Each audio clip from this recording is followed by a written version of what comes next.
given his actions over the course of the past 36 hours, exactly what he's going to say to be forthcoming to the American public. We've There's asked. only one other person. Yes, well, exactly. We've asked the administration to tell us what those alleged agreements were, and we received no answers. So we are dependent on the readout from the Russian government to set the agenda between a private and unprecedented meeting for almost 2 hours between Vladimir Putin and the President of the United States, after which he refused to stand up for the American public. So what I'm asking is just that the White House tell the American public what was said, and if they won't do it, that the translator, who was the only other American official in the room, that they come before Congress and explain what happened, and if they refuse to, then the Congress should subpoena them. And look, this brings me no joy to say, I wish that the events of the last 36 hours did not happen. I wish emphatically that the president echoed former Republican President Ronald Reagan and actually challenged Vladimir Putin on what he's been doing and on what he's done to the United States. He didn't do that.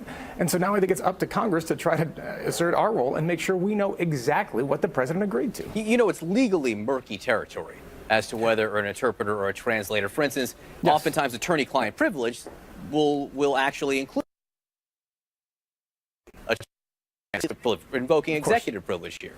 And the legal aspects of this are challenging, no doubt.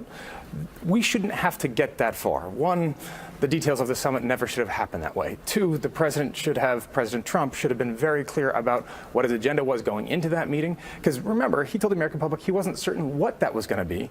But according to the Russian government, he had a pretty specific agenda after he got in that room, because they've put out what they said that he's agreed to. We still have no idea what that is. Now we are taking him at his word. And look, every politician misspeaks. Every person misspeaks. That's fine. Would versus wouldn't is a pretty big deal. The rest of the tenor of that news conference with Vladimir Putin, there was no doubt about what he thought. His walk back yesterday, he walked back the walk back in the next sentence. He has, this is a horrible thing to say. The President of the United States has no credibility when it comes to this issue in front of many members of Congress, Democrat and Republican, and the American public. This is a serious national security issue on the roll-up to another series of midterms. And all that I'm asking for is that we understand what our president agreed to. And if he won't tell us, then we should try to find some other way to figure it out. Some of your Democratic colleagues, and John Brennan, former director of the CIA, have used the word treason. Now, you often are much more restrained in your choice of language in dealing with all things concerning the president. Do you think that word goes too far? Look, I'm going to leave the accusations and the threats of treason to the constitutional scholars that are far more knowledgeable about that than I am. What I do know is that this was not a good day for our country. The fallout from this has not been good for our country. Congress has an opportunity here to reassert its authority over oversight of the executive branch and in foreign policy, and most importantly, to get answers for the American public as to what the President of the United States disagreed to. And I point to one other thing here. There was an interview that President Trump gave to another network shortly after this, and he literally cast doubt on the underlying strength of and the commitment of what NATO means and the mutual defense. If that suggestion came from Vladimir Putin, then we all should be asking a lot of tough questions. I'm trying to ask those questions to make sure we know exactly what the motivations are and where this idea that the President of the United States just undermined the backbone of the most important national security alliance we have. Just so people know what we're talking about here, this was an interview, and I'll say it, he did it with Tucker Carlson of Fox News, where Tucker Carlson asked, why should my son basically go to defend Montenegro, a member of NATO?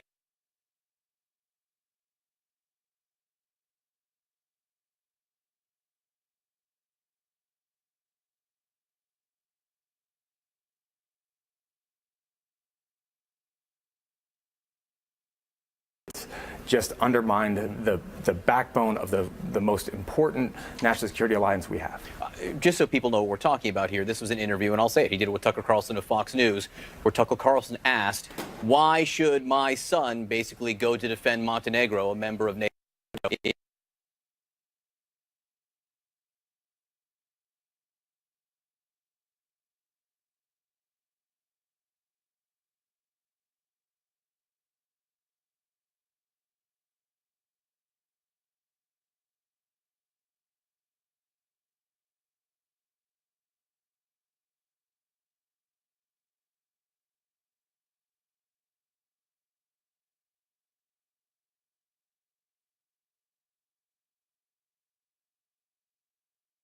allies are necessarily, pilfering the United States off of. We have benefited from this. This has been the backbone to the architecture that has provided safety and security for the United States for over 70 years.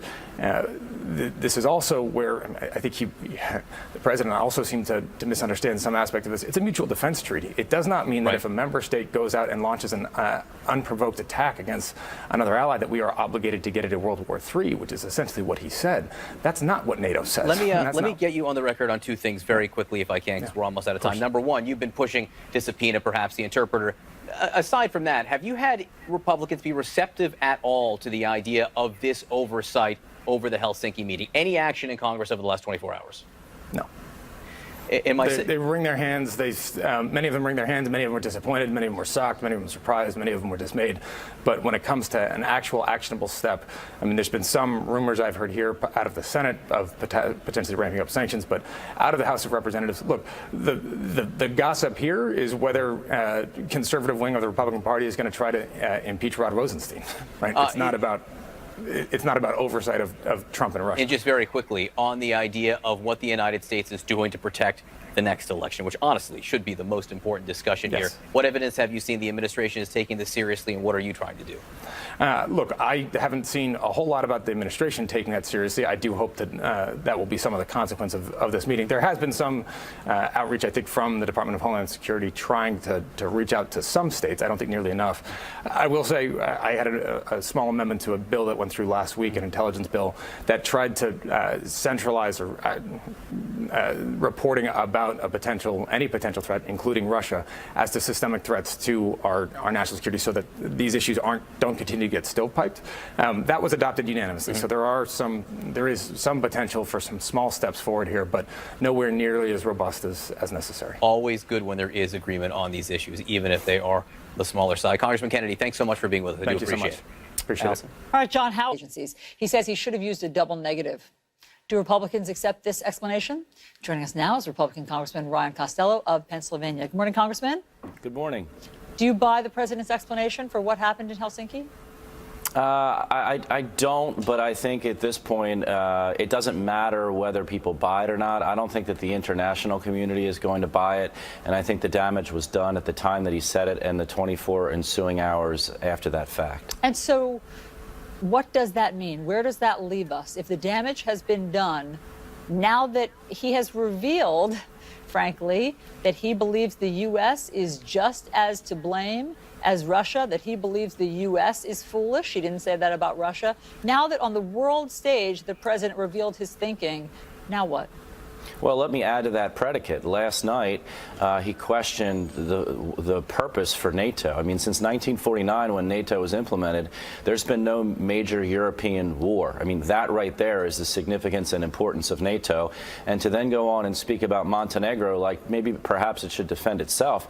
I mean, Montenegro was subject to a coup d'etat by Serbian nationalists and Russian agents 2 years ago. So I don't know what was discussed over the 2 hours that Vladimir Putin met with President Trump. We do know that Russian government, or at least state television, is indicating that there were some sort of deals made between President Trump and President Putin. We're in a situation now where the ability, and this is to directly answer your question, the ability of Russia to facilitate propaganda based on that press conference and what was or wasn't said in a 2-hour meeting where no one has any idea what was said, that's the fallout, and that's the danger, and that's the debacle of what happened 2 days ago. You've spelled it out very compellingly, Congressman. What can Congress do? Well, Congress can do a couple things, but we are limited by virtue of the fact that he is the president, he is the commander-in-chief, and he's allowed to say whatever he wants. I mean, some people don't like to hear that or want to accept that, but that is a fact. Two things, though. Number one, we should ask administration officials to testify before Congress as to what deals or what was said at that meeting between our president and the president of Russia. And who would know that? Who do you want to come before Congress? Who might have that information? I mean, the interpreter who was in the room, or beyond that? I think that President Trump will have had to have disclosed to the Secretary of State or some members of his cabinet, his national security advisor, as to what was spoken about, what was agreed to. I'd be very curious if the issue of Montenegro was raised between Vladimir Putin and President Trump, just because it sort of came out of nowhere in the discussion with Tucker Carlson last night. The other thing that we do need to do, and that may happen in the Senate, number one, a new round of sanctions if Russia interferes in our 2018 midterms. But why do we have to wait? I mean, why not be... It only takes a second for an everyday item to become dangerous. Tide Pods Child Guard Pack.